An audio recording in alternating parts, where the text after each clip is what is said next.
God of War 18 is a friggin' awesome game, and where's it been all my life? When I was a boy, I wasn't allowed to play M-rated games because they were too violent. So naturally, the workaround was to watch footage of these M-rated games on YouTube. God of War was one of the series that I had, shall we say, a morbid curiosity about. Maybe it was the Percy Jackson influence when I was a boy, but I found the idea of playing as a Greek god in Greek mythology, killing other Greek gods, really interesting. When I watched the gameplay, however, it looked a mite too violent for me. I still remember the sick feeling I got in my stomach watching Kratos pound Hercules' head into a bloody pulp. God of War was sort of like the violent, depraved car crash I couldn't look away from, but in the end I decided, really great idea, awesome premise, maybe a little bit too much for me. But in 2018, I was a boy no longer. I began seeing gameplay and trailers for God of War 2018. Kratos wasn't yelling anymore. Zeus! Zeus! Zeus!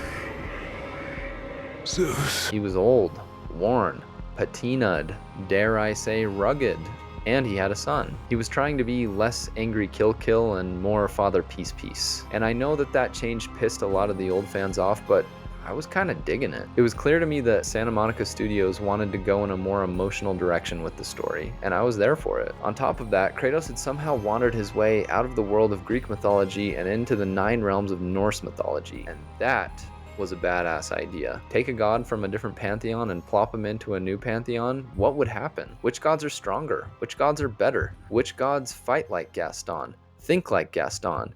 Yeet other gods through the trees like Gaston. Such an awesome idea. All this to say that I was interested in this game from the jump. But since it's taken me the better part of a decade to build my grand machine, a machine that's actually capable of running this son of a bitch on ultra settings, it's taken me until this year of our Lord 2025 for me to try it out. You'd think after all this time that my interest would have waned a bit. You'd think after all these years that maybe the gameplay would start to feel dated by now. Nope. This game it's really f***ing good. I know it was controversial that this game beat out Red Dead 2 at the Game Awards in 2018. God of War! But I kind of see it. Check this out. So, how long will it take to get to the mountain? I do not know. That was a loading screen. You never leave this game while you're playing it. It's been directed to feel like a single continuous take, a la 1917.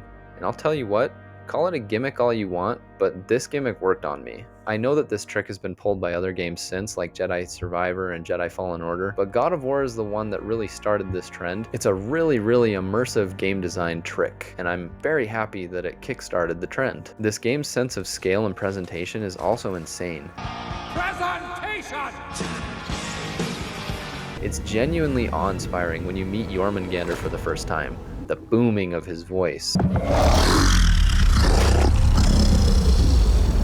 The way the controller rumbled so violently, I was worried it was gonna blow up and send a bunch of plastic shrapnel straight into my dick. The opening fight with Baldur needs no introduction.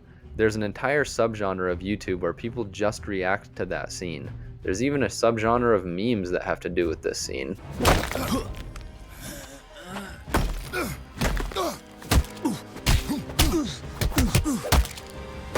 The fight is f***ing incredible. 2 gods, 2 brothers, slapping the piss out of each other, in a van, and the world is just getting demolished around them.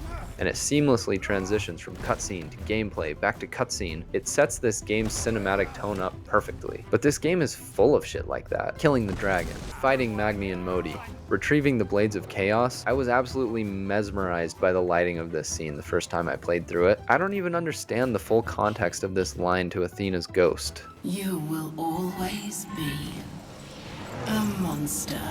I know. But I am your monster no longer.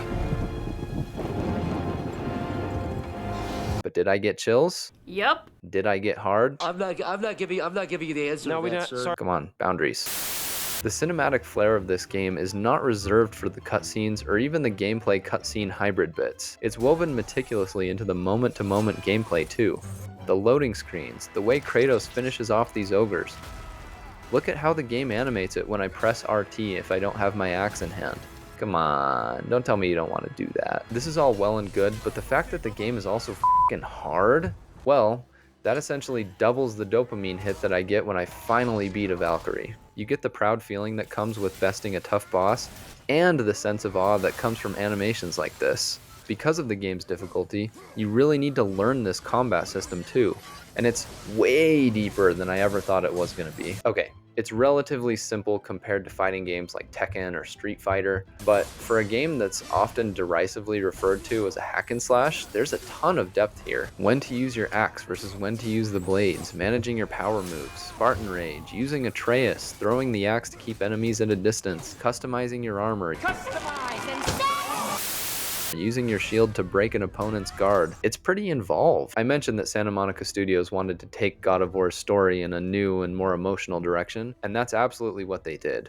This script is impressive. It feels relatable, but also otherworldly and larger than life as it should. Kratos slowly shaking off parts of his rougher nature to connect to his son is beautiful to watch, for the same reasons that it's beautiful to watch Arthur begin to struggle with his own morality in Red Dead 2. The moment Kratos finally tells Atreus about his true nature, I'm a god, boy. From another land far from here. epic. The pain in his face as he mourns his wife when no one is looking, epic. The little grunt he does after getting rocked in the face for the first time by Baldur, epic. For everything great that Red Dead does, and Red Dead does a lot that's great, God of War has an answer for it. And you may ask yourself, why is he comparing these two so much? That's fair. I think that's fair. You may find yourself behind the wheel of a large automobile. You may find yourself in a beautiful house with a beautiful wife. And you may ask yourself, how did I get here? How did I get here? Goddamn, no one my age or younger is gonna get that reference. But I'm comparing them because I've heard so many people bitch about God of War winning the Game of the Year award and talk about Red Dead 2 losing as if it's some sort of travesty, some miscarriage of justice, if you will. And I'm just here to ask the question, is it really? Arthur Morgan's story is one of redemption. Oh shit. An outlaw who begins to reconcile with his past, think about his future, and what mark he really wants to leave on the world. Kratos' story is very similar, and although told differently in a different format, told just as well in my opinion. He's the ghost of Sparta, a former rageaholic, a real son of a bitch, but he doesn't want that past to define him anymore. And if it's too late for his soul, he at least wants to spare his son from such a life of pain and anger as he's experienced. Both games take a grizzled, flawed badass and humanize them. Both explore themes of changing who you are and choosing a better path, and both do it well. For my money, equally well. Then there's the small matter of gameplay. The gameplay in God of War is so much better, in my opinion, than Red Dead 2. For me, it's just not a contest. This is obviously where opinion is going to reign supreme, and it's going to dip heavily into the territory of subjective, but there it is. I'd way rather play hours of God of War 2018 than hours of Red Dead 2. The music, for me, equal. The beauty and the scale of each world, they obviously went about attacking the problem of world building and world design differently. I will grant that Red Dead's world is much more vast and much more explorable. That expansive Western setting is epic. That's the whole reason I played the game. I love Westerns. I love that stuff. I was captivated by it in Red Dead 2. But God of War doesn't need to do that. That's not the kind of game that it is. And quality-wise, its world design is pretty much just as good. God of War is immersive in its own special way as well. Remember the loading screens? Also, Mimir giving you stories from Norse mythology that turned what would have been tedious row your boat sequences into actually engaging moments? That's a genius bit of game design. After having finally played this game all these years later, I'm holding my hands up and calling it a masterpiece. It's perhaps one of my favorite games ever already, and it's nonsense to claim that it didn't deserve every award and bit of praise that came its way in 2018, and has come its way since. If you like Red Dead 2 better, that's fine. I'm not going to begrudge you that opinion. Red Dead 2 is incredible.